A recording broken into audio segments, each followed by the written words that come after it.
Dave. Who's Dave? Hi, I'm Dave. Please watch. There's so much confusion about Black Lives Matter. You know, some people say, why should only Black Lives Matter? All lives matter. Yes, that's true. All lives matter. But right now we have to support our Black brothers and sisters, our brown brothers and sisters, because they're the ones that are actually dealing with the issue that Black Lives Matter is trying to address. There's no easy way to explain it.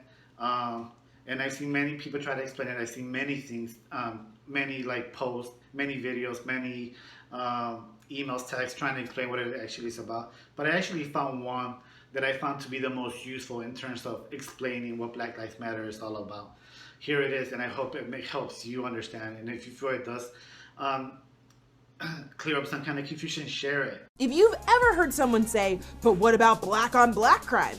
We've got you covered.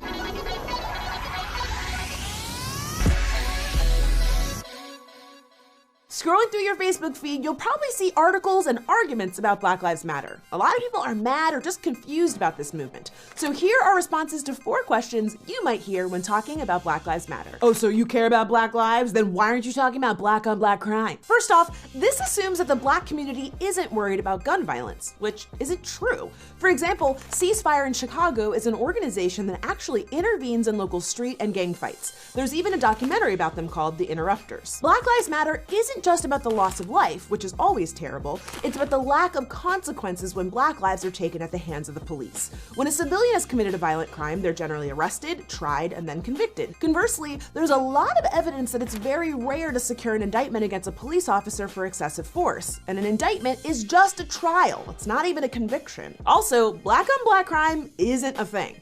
84% of white murder victims were killed by another white person. But we don't call it white on white crime. That's because our communities are still very segregated. So if you have the misfortune of being the victim of a crime, the perpetrator will most likely look like you. So why do people always bring up black on black crime?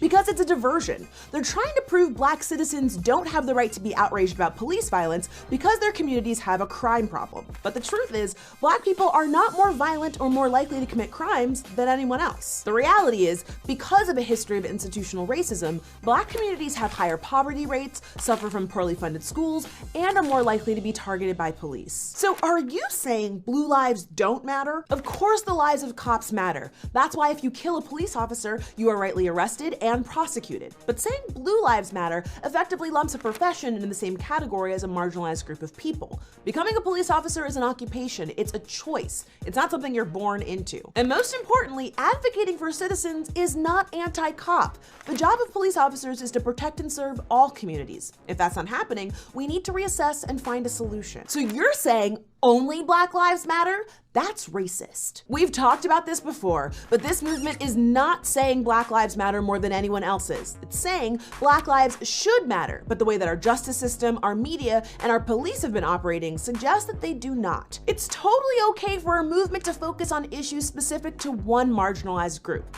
Gay bars aren't unfair to straight people. A breast cancer walk isn't unfair to other forms of cancer, and Save the Rainforest isn't saying you hate all other trees. To quote one law professor's letter, the subtext of Black Lives Matter is, because of the brutalizing and killing of Black people at the hands of the police and the indifference of society in general and the criminal justice system in particular, it is important that we say Black lives matter. But what about the white victims of police violence? There's way more of them. Yes, there are more white people killed by police officers than Black people. But when you look proportionately within the populations, Black Americans are 2.5 times as likely as white Americans to be shot and killed by police officers. Black men make up just 6% of the nation's population, but of all the unarmed people shot and killed by police in 2015, 40% of them were Black men. Those numbers are tragic. If an unarmed citizen is killed by the police, or an armed citizen is killed under suspicious circumstances, people should be upset no matter what the victim's race. This isn't a competition. Sadly, police violence is a problem in many communities,